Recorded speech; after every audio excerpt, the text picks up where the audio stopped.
કેનેડાથી 3-4 જણાએ મારી જોડે કોલ બુક કર્યો લાસ્ટ વીક, અને જે લોકો ઇન્વેસ્ટ કરે છે ને કેનેડામાં રહે છે ગુજરાતીઓ બધા, એક વસ્તુ મેં બહુ જોઈ કે એમનામાં હોમ બાયસ બહુ સ્ટ્રોંગ છે. હોમ બાયસ કોને કહેવાય કે ભાઈ એ જે જગ્યાએ રહે છે, કેનેડામાં રહે છે, રાઈટ, તો કેનેડાના માર્કેટમાં એમનું 50-60-70% પોર્ટફોલિયો ખાલી કેનેડાના માર્કેટમાં હોય છે. પણ એ કેમ, you have to think about it, કે એ વસ્તુ તમે વિચારો કે બરોબર કરી રહ્યા છો. કેનેડાનું સ્ટોક એક્સચેન્જ છે ને આખું બધું કમ્બાઇન થઈને એ વર્લ્ડનું ખાલી 3% જ છે. હવે તમે ખાલી કેનેડાની કંપનીઓમાં જ ઇન્વેસ્ટ કરતા હોય, મતલબ કે તમે વર્લ્ડની ખાલી 3% માર્કેટમાં જ તમે ઇન્વેસ્ટ કરો છો.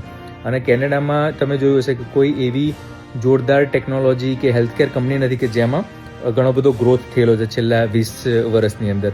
આઈ થિંક આખા કેનેડા માર્કેટનું તમે જોવા જાઓ ને તો ઇન્ફ્લેશન બધું કન્સિડર કરો તો બી તમારે સ્ટોક માર્કેટનો 8% જેવો ગ્રોથ થયેલો છે છેલ્લા 20 વર્ષમાં.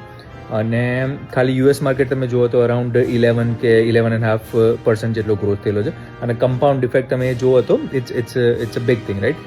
ઇન્ડિયામાં તો આઈ થિંક પર્સન્ટેજ વાઇઝ તો ઘણો વધારે છે, પણ આપણે ડોલર અને રૂપીઝનું કન્વર્ઝનની અંદર ગયા વગર આપણે ખાલી હાઈ લેવલ તમે વિચારો તો, એટલે એ જો તમે કેનેડામાં ઇન્વેસ્ટ કરતા હો તો એ વસ્તુ ખાલી જુઓ કે ભાઈ હું કયા માર્કેટમાં મારા પૈસા મૂકું છું. ભલે તમને એવું લાગતું હોય કે આખા કેનેડિયન માર્કેટમાં તમે પૈસા મૂકો છો, પણ તમે વર્લ્ડના ખાલી 3% માર્કેટની અંદર મૂકો છો, જ્યારે યુએસનું માર્કેટ એ વર્લ્ડનું આઈ થિંક 40 કે 60% છે.